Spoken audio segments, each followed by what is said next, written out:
Bien, seguimos acá analizando ahora el impacto de lo acontecido hoy alrededor de estas capturas y solicitudes de antejuicio y nuevamente comentarios que están circulando en redes y nos vamos para ello con Rocío Lazo. Así es, Carmen, puede comenzar usted a participar desde ya a través de nuestras redes sociales. Ya son varios los comentarios que tenemos a través de ellas, pero le invitamos a compartir su opinión. Vamos a comenzar con el comentario de Juan Gutiérrez. ¿Me pueden decir ustedes cuánto pagamos al Congreso en un mes? El pueblo tiene la palabra y se cambia totalmente. Abogada Chapina, la clave está en modificar y depurar el Congreso, que mantiene sumiso al pueblo.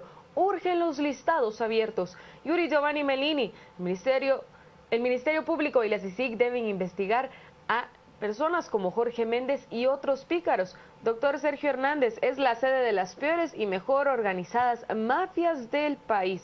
Mario Mérida, Taracena es colaborador eficaz debido a que él es también parte. Volvemos ahora con Carmen y Paola, quienes tratarán de dar respuesta a todas sus preguntas. Muchas gracias, Rocío. Muy interesantes esos comentarios. Este comentario que decía Mario Taracena es colaborador eficaz. Claro, posiblemente dentro de la definición legal de colaborador eficaz no cabría, pero él ha estado pues muy activo colaborando con el Congreso. Sin embargo, hoy las críticas hacia su persona también se dejaron sentir porque dijeron, bueno, él ha estado 20 años o no sé, o más tal vez en el Congreso de la República y sabía cómo funcionaba el sistema y no es hasta ahora que colabora y que denuncia también. Y seguramente también tenemos que entender algo. Él trae una práctica política, él sabe el manejo y seguramente si ponemos ahorita un listado de los no depurables, él se va a poner de primero.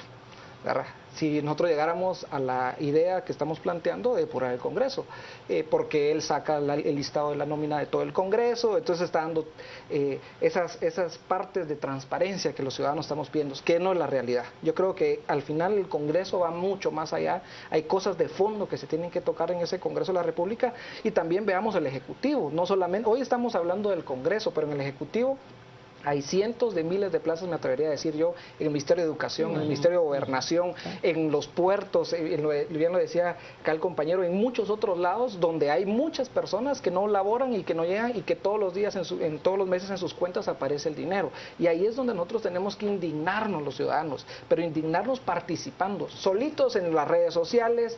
Es lindo hablarlo, pero hay que actuar. Es descabellado hablar de un cierre del Congreso, como decíamos, cierren la puerta, salden cuentas y empecemos de cero.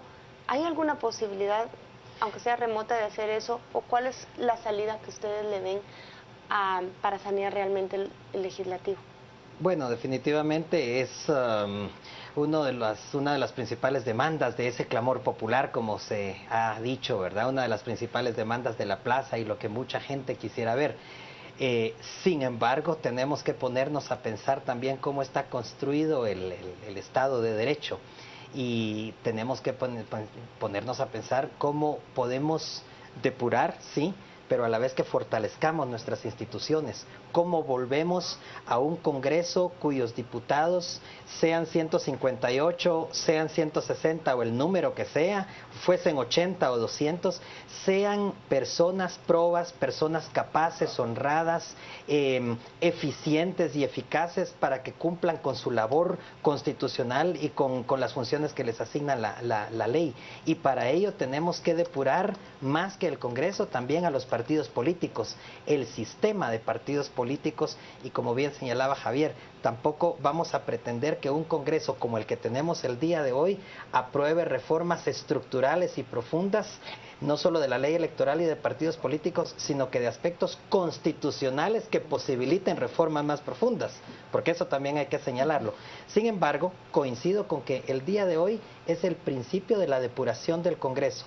No creo que bajo las actuales circunstancias sea posible cerrarlo como mucha gente quisiera o como mucha gente lo desearía y lo ha gritado inclusive en las consignas en la plaza, pero sí definitivamente hay que ir sentando precedentes importantes para que a través de los mismos partidos políticos, en tanto instrumentos o vehículos electorales, se vean obligados estos instrumentos a ofrecerle a la población una mejor oferta en términos electorales y a irle recordando a la gente que recuerde lo que ha pasado con el diputado Moadi, lo que ha pasado con el diputado Rivera, lo que está pasando el día de hoy a la hora de las elecciones, y que más allá de ofrecimientos y de dádivas y de láminas y ladrillos y otro tipo de regalos, volvamos todos, como bien decía Javier, como ciudadanas y ciudadanos a participar directamente y a organizar. Ahora bien, 4.3 millones nos dice Corín Dedic, hizo una estimación, el 100 cuesta cada diputado, 4.3 millones al año. El Congreso de la República hizo reformas a la ley orgánica que tocan, digamos, algo de este asunto de las contrataciones.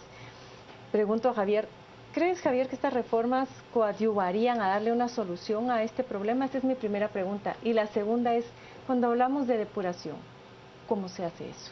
Creo que, digamos, estas reformas que han ido pasando, como bien lo decía yo al principio, son cosas que los diputados, por supuesto, algunos, por ejemplo, no quisieran que su familia, que una de las reformas era que las familias no pudieran participar, un hijo, un papá, una mamá, un hermano. Por supuesto que en el Congreso vemos familias casi que completas en el Congreso de la República. Por supuesto que ellos no van a aceptar eso. La otra parte también, el costo que puede tener un diputado, creo yo, que es inverosímil totalmente para la situación que vive el país, ¿verdad? No puedo creer yo que si lo multiplicamos eso a los 4 años, son 4 por 4, son casi 16 millones de quetzales, casi 17 millones, que se utilizan por diputado cada 4 años, cada legislatura. Entonces creo yo que es bien importante lo que decía Juan Ramón, es los partidos nacen, crecen, gobiernan, roban y se mueren, ¿verdad? Y eso es la práctica que hemos traído nosotros desde el 86, y creo yo que nosotros lo tenemos que cambiar. Hoy tenemos un presidente que no le tocaba, ¿verdad? Que no aparecía en el sistema, pero también él no está representando y no está llevando ese clamor popular. Pero una depuración del Congreso no nos va a cambiar cómo está funcionando el sistema de partidos. Por supuesto que no, pero también nosotros empezamos a poner un precedente.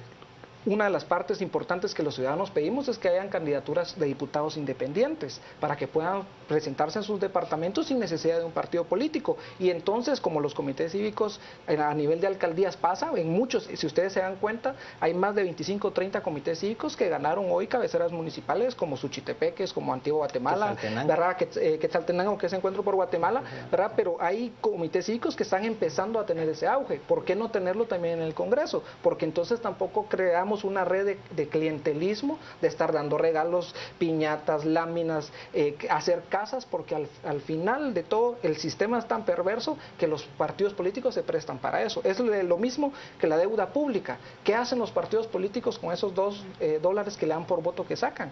¿Verdad? ¿Qué pasan con ese dinero? Ese dinero es público, ese dinero no es de los partidos políticos, es público. ¿Qué hacen con ese dinero? Entonces todas esas partes creo que los ciudadanos tenemos que empaparnos, y eso es la parte que nosotros muchas veces decimos y exhortamos, que los ciudadanos nos comprometamos y participemos para poder cambiar. Javier, Juan Ramón, quien quiera contestar. Hay algo que a mí me preocupa en esa cifra que dio hoy el MP. 108 personas de la revisión que hicieron tienen un nivel de diversificado. Son bachilleres, sobre todo los que están trabajando en el Congreso. Están ganando 15, 20, 12. 25, 30 mil, pero indistintamente de cuánto ganan, que es mucha plata para lo que pueden trabajar. ¿Qué están aportándole al Congreso? ¿Cómo profesionalizamos el legislativo? Y cómo, no solo cómo nos libramos de los que no llegan a trabajar, sino los que ya están, que tengan un nivel más alto. Quien quiera responder, y para cerrar, en un minuto. Yo creo que algunos pasos se están dando con las reformas a la Ley de Servicio Civil del Congreso de la República y las reformas a la Ley Orgánica del organismo legislativo. Son dos herramientas importantes. Obviamente no son suficientes estas reformas, hay que cambiar también a las personas, a los diputados, ¿sí? No basta con cambiar estas dos leyes.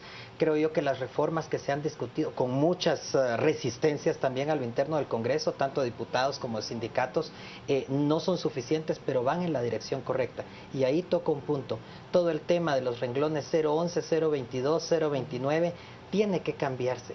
Esa es una idea que viene de hace 25, 30 años aproximadamente y que solamente ha generado inestabilidad laboral, violación de derechos laborales y que ha debilitado las instituciones del Estado. ¿Alguna idea adicional que aporte, Javier? ¿Usted cierto? Solamente. Señores, qué interesante conversación. Muchas gracias por venir a conversar con nosotros sobre este capítulo de la depuración del Congreso que ha empezado hoy, dicen nuestros analistas. Muchas gracias. Pasamos con Juan Carlos Sandoval.